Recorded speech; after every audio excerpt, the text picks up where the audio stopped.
Hi, welcome to the WG Legacy Podcast, the #1 estate planning podcast in Malaysia. My name is Ian, and today I'm going to talk about life insurance policies. And so the question is this: will your next life insurance policy be a blessing or a curse to your own mother? To answer this question, let us use a case study. So over here we have Johnny. Johnny is 35 years old and he is married to Celine, his 33-year-old wife. And together they have Jack, their 5-year-old son. They are residing in Johnny's property together with Mrs. Tan, Johnny's mother. At present, Johnny wishes to continue to provide 5,000 ringgit a month for his mother's living expenses upon his passing. And so the question is this: should Johnny buy a life insurance policy with a sum assured of 1 million ringgit and nominate his own mother to be the sole beneficiary of his policy? Well, the answer is no. Johnny should not buy a life insurance policy and nominate his mother to be the sole beneficiary of his life insurance policy. Instead of blessing his mother, the life insurance policy could be a curse to his mother, leaving her financially, emotionally, and mentally worse off upon Johnny's passing. Why? To understand this, we need to first know the difference between a trust policy and a non-trust policy. So let's start with what a trust policy is. For example, Johnny purchased a life insurance policy before his marriage to Celine. He nominated his mother to be the beneficiary of his policy. As he bought his policy before his marriage, the policy is a trust policy. And so if Johnny gets married to Celine and subsequently passes on, his mother is the beneficiary of his life insurance policy, and as such, his mother is free to collect and use the sum assured. And so how is it different from a non-trust policy? The difference is as follows. This time, Johnny wants to buy a life insurance policy after being married to Celine. As he bought it after his marriage, this policy shall be a non-trust policy. Johnny can still nominate his mother to be the beneficiary of his policy. However, if Johnny passes on, his mother can still collect the sum assured from the insurance policy, but she will be obligated to act as an executor to this sum assured.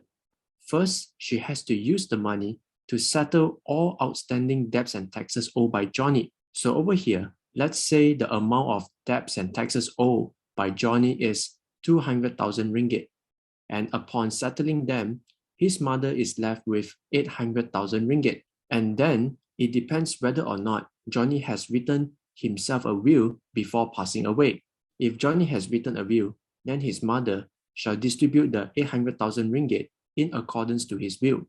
Otherwise, if Johnny does not have a will, his mother will have to distribute the 800,000 ringgit based on the ratio as follows.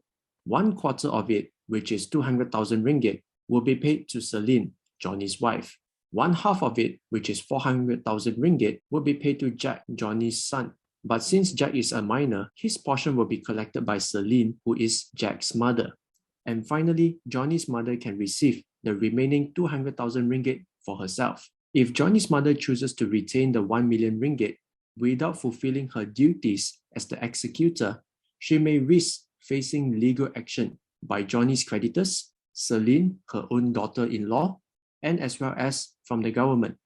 So that is why the policy can be a curse instead of a blessing to Johnny's mother. So what is the solution? Well, this is simple. Here is what Johnny could do. First, Johnny could buy a life insurance policy. But instead of nominating his mother, he assigns the policy to his own insurance trust. He then nominates his mother to be the primary beneficiary of his insurance trust. So what happened is this: if Johnny passes on, the trustee will collect the 1 million ringgit in sum assured from the insurance company. The trustee, upon following Johnny's trust deed, could pay 5,000 ringgit a month to Johnny's mother. This will continue until Johnny's mother passes on or the funds had been used up completely, whichever comes first. So if Johnny's mother passes on first, the trustee could make the same 5,000 ringgit a month in payments to Celine as his secondary beneficiary until the exhaustion of the funds within the insurance trust. Personally, I believe this is more practical because of 3 simple reasons. Number 1, The money is protected from Johnny's creditors and the government. Number 2, Johnny's mother shall inherit the full sum assured of the life insurance policy.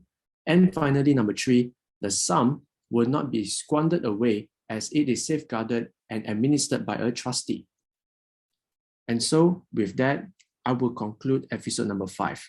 I hope that you have gained more knowledge and insights about a life insurance policy and the establishment of an insurance trust. Thank you so much for listening. And for more information, please check out our website, which is wglegacy.com. And you may download a special 30-page strategic report on estate planning at wglegacy.com/report. And once again, it is wglegacy.com/report. And with that, see you next time. Goodbye.